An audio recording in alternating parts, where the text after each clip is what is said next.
All right, are we rolling? We are rolling, Mabel. We're making a video, one video a day, every day for 30 days. And this 30-day challenge is almost over. And this year is almost over. And I'm sure a lot of you lovely viewers out there are really looking forward to 2021.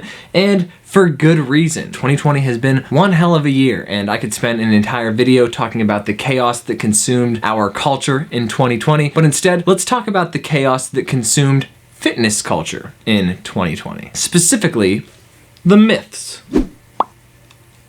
Now, if you've been keeping up with this 30-day challenge, you have seen me dispel a couple other fitness myths along the way. Myths about protein powders and fitness supplements, myths about eating before bed, about artificial sweeteners and diet sodas, and even systemic myths about people who play video games. But the thing about these myths is that they all came with a kernel of truth. They all came with a bright line, if you will. Sure, I mean, eating before bed isn't any worse than eating in the morning, but we tend to make horrible decisions when we eat before bed, so it might, in a roundabout way, actually prevent us from gaining fat in the long run. Sure, artificial sweeteners don't inherently cause us to gain body fat. I mean, a Diet Coke does contain less calories than a regular Coke, so it just makes sense that you could lose weight on Diet Coke, but the change in your palate, the change in your lifestyle and behaviors that might happen as a result of overconsuming diet sodas may cause you to gain weight in the long run. And following this logic, it's these little kernels of truths that make these myths so systemic, that cause these myths to be perpetuated so much. They are perpetuated because they work. Not because they're true, but because they work. Today, however, I want to talk about the more insidious myths that have been spurring around the health and fitness scene. The ones that just don't work. The ones that do more harm than good. So I've been really keeping up with the buzz online this year, and I've seen a lot of things that have just made me quite angry. And not angry because I'm right and you're wrong, but angry because what you're saying is straight up dangerous. These myths are simply preventing people from ever getting started on their own fitness journey. They're causing people to take the wrong actions to improve their health and fitness.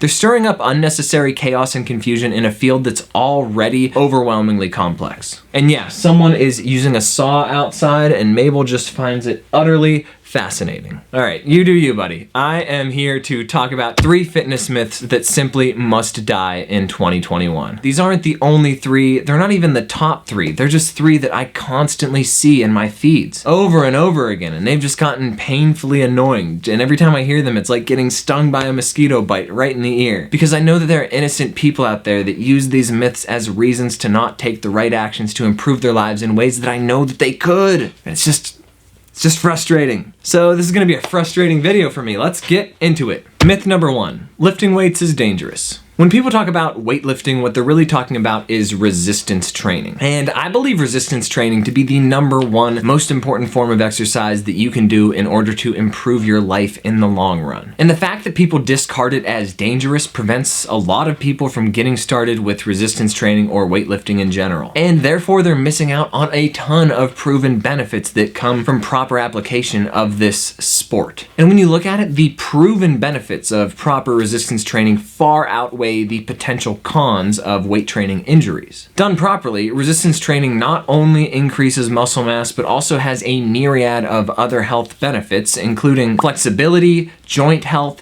brain health, bone density, metabolic rate, resting heart rate, expected lifespan or longevity, and way more. Choosing to lift weights for the benefits is much smarter than choosing to avoid it for the potential risk of injury. But I get it. The fear is there. The risk is there. I get it. Squatting with a few hundred pounds on your back, it just looks scary. Not to mention we've all seen the grotesque videos. We've all heard the scary stories. We've all known a guy. And that's because weightlifting injuries do occur. But so do injuries in literally every other sport. And when you compare proper weightlifting to literally every other sport, the risk of injury in weightlifting is actually quite low. Proper resistance training is simply not a risky sport. Keyword, proper. If you don't use proper form, you're in for trouble. If you consistently push the envelope with all too heavy weights, you're in for trouble. If you try to go rep for rep with a bodybuilding professional, well, you're in for trouble. But the same is true in literally every other sport. For example, if you try to bench press 300 pounds in your first month of strength training, you will probably hurt yourself. But similarly, if you try to box with Mike Tyson in your first month of boxing, you're probably gonna hurt yourself. If you try to butt heads with the defensive lineman from the Pittsburgh Steelers, but you've never played professional football, you're gonna get smacked up. If you don't know how to play football, you don't play football like the pros. If you don't know how to box, you don't box like the pros. If you don't know how to lift weights, you don't lift weights like the pros. Resistance training is hands down the best investment of time you can make with your exercise. But you gotta be willing to invest that time, especially when you're getting started. Do not rush the learning process and you'll be fine. When the best bang for your buck exercises are properly executed, they mimic fundamental human movements like squatting, pushing, pressing, and pulling. These are instinctual movement patterns. We're born to do them. The modern world has wreaked havoc on our movement patterns and has really damaged or severed the communication between our brain and our body. If we can learn to listen to our body and execute movements with the proper form, then the risk of lifting heavy weights becomes really, really low. It's the failure to listen to our bodies and the failure to perform movements with proper form that cause injuries. It's not the weightlifting, it's not the resistance training, it's the technique. In fact, one review of 20 studies found that bodybuilding on average just reports about 1 injury for every 1,000 hours. And the researchers also noted that these injuries tended to be pretty damn mild. They were just general aches and pains that needed a little rest and recovery. But again, this is proper resistance training. They concluded that when done properly, the weight training sports appear to have relatively low rates of injury compared with common team sports. Further, let's take a look at this cited chart from Picari and colleagues that deems gym training significantly safer than basketball, soccer, tennis, running, and even figure skating. And if you want to read more, the links are in the description, but the moral of the story is this: it ain't the gym that's dangerous, it's what you do in it. And someone is still sawing away back there. Mabel, how's it going? All right, they're gonna keep going. So are we. Myth number 2, let's do it. Myth 2, 95% of diets do not work. This ridiculous and completely hollow statistic has been used time and time again to prevent people from ever getting started on their own weight loss journey. Or it's been used as mental self-defense when dietary self-discipline is low. I hear things like, why drink water? Why order the salad? Why cut out the junk food? I mean, it's all gonna come back in the long run, isn't it? Well, first off, that's incredibly inconsistent logic of you, sir. So you are refusing to acknowledge the proven long-term benefits of sustaining a healthy body weight, but you are insistent on over-acknowledging the potential downsides of dietary compliance. I bet you probably also refuse to acknowledge the proven benefits of strength training, but that's already been covered in the first point, so let's talk about dietary compliance. It's a sad story that goes like this. You can go on a diet and lose weight, but after you lose the weight, after the diet's over, all that weight and more is gonna come right back. And my response is, well, duh. Your weight is a reflection of your current lifestyle, your habits and routines. If your diet has an end date, then so does your current body weight. This doesn't mean that diets don't work. This means that unsustainable crash diets don't work. Your diet does not have to be an unsustainable crash diet. Your diet can work for you forever, and that's the goal with getting into health and fitness. Don't let some abstract barrier prevent you from getting started down a path. The end point that you're looking for isn't there because the path keeps going. You have to adopt these lifestyle and behavior changes that you can continue for the long run. All of these fear-mongering studies that I have ever read report with these charts that look something like this. 1 year after the diet, we gain some weight. 2 years after the diet, we gain even more weight. 3 years after the diet, we gain even more weight. Well, duh, the diet ended.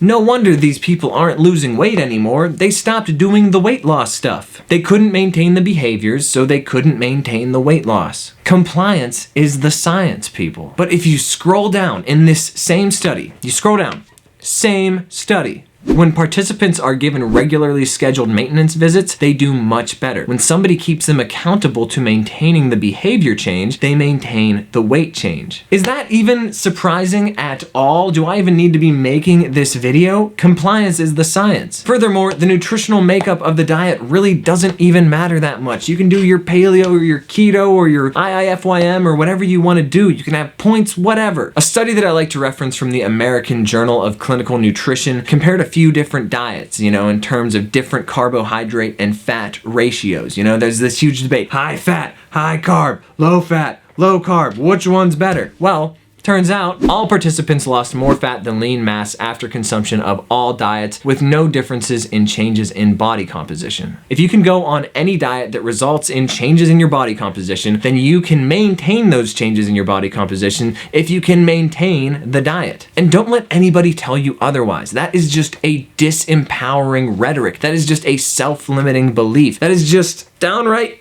dangerous in a world with a weight gain epidemic. Think about it, people. If you make 60 grand a year working your job and then you just stop working your job, you're not gonna make 60 grand a year anymore. If you drive 40 miles a day every day, but then you start driving 30 miles a day every day, you're not gonna go as far. You're gonna be ultimately driving way less in the long run. It's just, I need to move on to the next one. Let's go. Myth number 3, let's do it. Myth 3, a calorie is not a calorie. Man, I'm so worked up by now. I should not have put this one last. Mabel, we're in for trouble. All right, she wants back in for this one. Let's talk about calories, bud. You ready?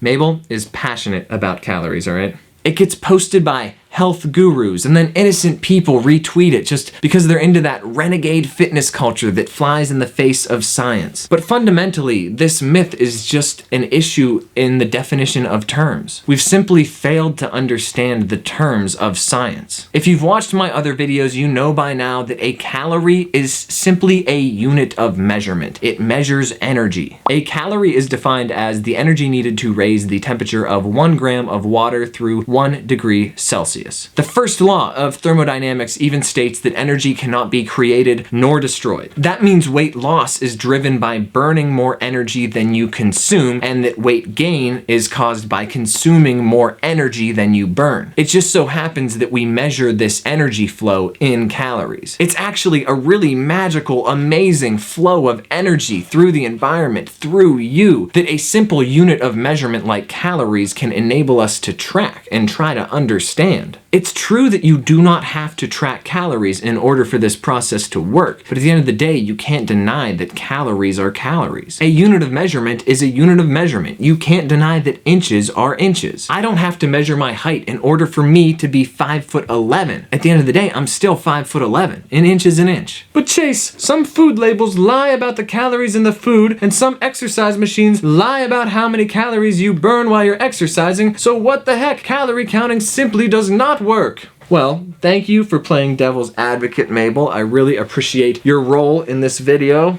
She's not wrong. She has a point. There are people out there lying to you about the calories that you're eating and the calories that you're burning. The fitness industry is full of deception, and that's a real thing that we need to acknowledge and educate ourselves about. Deception is out there. Either way, that doesn't change the fact that a calorie is still a calorie. I'm 5'11", and if I tell you that I'm 6 feet tall, I'm still 5'11". It doesn't change the fact that an inch is an inch. Inches still work. I'm just lying about them. And even if I'm not lying about them, not all inches are created equal, and not all calories are created equal. But what the calories measure, the energy, is still the energy. Think about it like this. A mile of sand is a lot different than a mile of chipped glass. I would much rather walk on a mile of sand than a mile of chipped glass. But that doesn't change the fact that they're both miles. 100 calories of apple is a lot different than 100 calories of pizza, but that doesn't change the fact that they're both 100 calories. And that's the confusing thing, that some of the calories you consume will affect how many calories you burn, but at the end of the day, the energy flow is there. A unit of measurement is a unit of measurement no matter what. A calorie is a calorie no matter what. And tracking them is helpful for some folks, but it's not helpful for others. So you gotta do what you gotta do. You can choose to acknowledge calories or not, and that is fine, but it doesn't change the fact that they're there. They are working their little calorie magic in the background, making this beautiful flow of energy possible. In the words of Neil deGrasse Tyson, the good thing about science is that it's true, whether or not you believe in it. And ain't that the truth? And ain't this a video? And ain't Mabel already asleep on me during another video? But hey, we've only got 2 left. Knowledge is truly truly power. And I've just been trying to empower you guys with all the best information I can as we move into this next year so you can really hit the ground running. But I realized that there are only 2 days left in this 30-day video making challenge, and I have not even gotten close to addressing all of the questions that you guys have asked me. So in the comments below, please let me know what questions you have left, and I'm gonna do another hot sauce Q&A to end out this 30-day challenge because I gotta do something for me, and I love eating hot sauce and answering your hot questions. Sean Evans, where you at? So I'll see you in that video in just 2 days, and until then, stay healthy, stay happy, and